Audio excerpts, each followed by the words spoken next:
बहुत समय पहले पीतमपुर गांव में एक श्रद्धा नाम की लड़की रहा करती थी। श्रद्धा अपने पिता रामलाल के साथ रहा करती थी। उसके पिता एक किसान थे, लेकिन सिर्फ खेती बाड़ी से इतनी कमाई नहीं हो पाती थी, इसलिए वो घर का खर्चा बहुत मुश्किल से उठा पाता था। रामलाल का बस एक ही सपना था कि उसकी बेटी की शादी किसी अच्छे घर में हो जाए, ताकि वो इस गरीबी से निकलकर एक आराम भरी जिंदगी जिए और जहां उसे कोई तकलीफ न उठाना पड़े। एक रात की बात है, रामलाल खेत से काम कर थका हारा अपने घर आता है।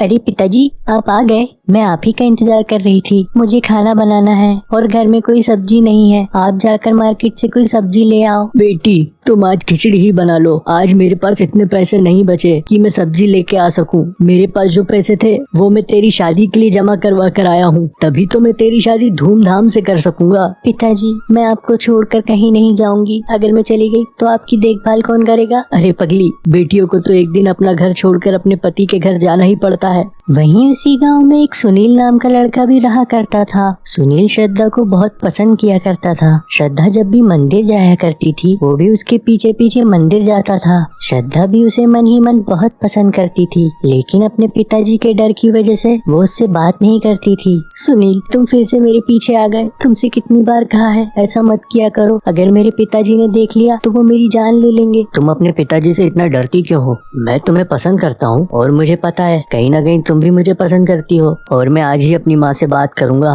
कि वो तुम्हारे पिताजी से हमारी शादी की बात करें। इतना कहकर सुनील वहाँ से चला जाता है। अगले दिन सुबह सुनील और उसकी माँ श्रद्धा का हाथ मांगने श्रद्धा के घर आते हैं। रामलाल जी, मेरा बेटा सुनील आपकी बेटी को बहुत पसंद करता है। मैं आपकी बेटी को अपनी बहू बनाना चाहती हूँ। क्या आपको ये रिश्ता मंजूर है? माफ कीजिएगा दुर्गा देवी, लेकिन मैं अपनी बेटी की शादी एक बड़े घर में करना चाहता हूँ और आपका बेटा भी तो मेरी ही तरह एक किसान है। उसे भला वहाँ क्या सुख मिलेगा? मुझे ये रिश्ता मंजूर नहीं। सुनील और उसकी माँ ये बात सुनकर बहुत दुखी हो जाते हैं और वापस अपने घर चले जाते हैं। वहीं श्रद्धा को भी इस बात का बहुत दुख होता है। फिर एक दिन रामलाल गांव के एक बड़े जमींदार मनीलाल के घर अपनी बेटी श्रद्धा के लिए उनके बेटे रोहन से रिश्ते की बात करने जाता है। मनीलाल बहुत लालची इंसान था। उसने रिश्ते के लिए हाँ तो बोल दी, लेकिन दहेज में उसने 5 लाख रुपए की मांग भी रख दी। रामलाल जी, हमें रिश्ता मंजूर है, लेकिन आपको दहेज में 5 लाख रुपए देने होंगे। हमारा बेटा पढ़ा लिखा है, शहर में नौकरी करता है। अगर आपको हमारी ये शर्त मंजूर है तभी हम रिश्ता करेंगे। मनीलाल जी, मुझे कोई एतराज नहीं है। मैं दहेज के लिए 5 लाख रुपयों का इंतजाम कर लूंगा। आप बस शादी की तारीख निकलवाइए। उसके बाद मनीलाल पुजारी को बुलाकर शादी की तारीख निकलवाता है। भाई रामलाल जी, शादी का शुभ मुहूर्त अगले महीने 7 तारीख का है। आप जाकर शादी की तैयारियां शुरू कर दीजिए। रामलाल घर आकर श्रद्धा को रिश्ते की बात बताता है। लेकिन पिताजी, 5 लाख रुपए तो बहुत ज्यादा रकम होती है। इतने सारे पैसों का इंतजाम आप कहाँ से करोगे? बेटी, तू चिंता मत कर। मैंने बरसों से मेहनत करके कमाए हुए पैसे तेरी शादी के लिए जमा किए थे। शादी का मुहूर्त अगले महीने की 7 तारीख को है। और फिर ऐसे ही कुछ दिन बीत जाते हैं। रामलाल घर में शादी की तैयारियां शुरू कर देता है। शादी के एक दिन पहले रामलाल और श्रद्धा शादी की तैयारियां पूरी कर लेते हैं। बेटी, शादी की पूरी तैयारियां अब हो चुकी हैं और ये रहे दहेज के 5 लाख रुपए। इन्हें तू संभाल कर रख दे। श्रद्धा उन पैसों को संभाल कर रख देती है।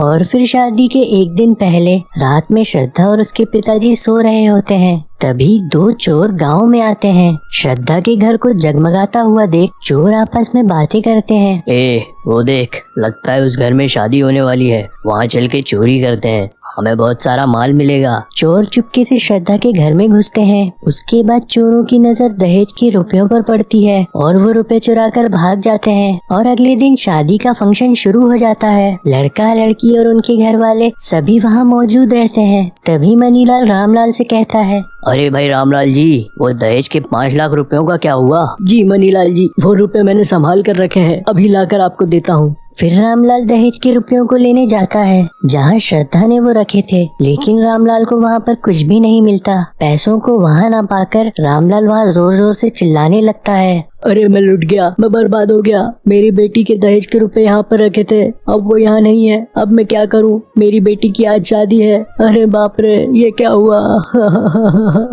रामलाल की आवाज सुनकर श्रद्धा, रोहन और मनीलाल वहाँ जाते हैं। पिताजी, क्या हुआ? आप रो क्यों रहे हैं? बेटी, दहेज के रुपए जो मैंने तुम्हें यहाँ रखने के लिए दिए थे वो यहाँ से गायब हो गए हैं। श्रद्धा ये बात सुनकर हैरान हो जाती है और मनीलाल को ये बात सुनकर बहुत गुस्सा आता है। ये क्या मजाक है रामलाल, आज शादी का दिन है और तुम कह रहे हो दहेज के पैसे गायब हो गए। बंद करो ये नाटक। अगर तुम्हारे पास पैसे ही नहीं थे तो तुमने हमसे वादा क्यों किया? ये सब ढोंग है, बिना दहेज के पैसों के अब ये शादी नहीं हो सकती। इतना कहकर मनीलाल अपने बेटे रोहन और रिश्तेदारों के साथ वापस लौट जाता है। श्रद्धा और उसके पिता रामलाल इस बात से बहुत दुखी हो जाते हैं। शादी ना हो पाने के कारण श्रद्धा रोते रोते एक नदी के किनारे जाकर बैठ जाती है। हे भगवान, ये क्या हुआ? मेरे पिताजी ने इतनी मेहनत करके अपना खून पसीना एक करके दहेज के पैसे जोड़े थे और वो चोरी हो गए। पिताजी कितने दुखी हैं। मुझसे उनका दुख देखा नहीं जाता। कहीं इस दुख के कारण वो कोई गलत कदम न उठा ले। भगवान मेरी मदद करो। तभी अचानक वहाँ एक तेज रोशनी होती है और उस रोशनी में से एक परी प्रकट होती है। रो मत मेरी प्यारी श्रद्धा, मैं सब ठीक कर दूंगी, तुम्हें चिंता करने की कोई जरूरत नहीं है। श्रद्धा उस परी को हैरानी से देखते हुए कहती है, सच? क्या सच में तुम मेरी मदद करोगी?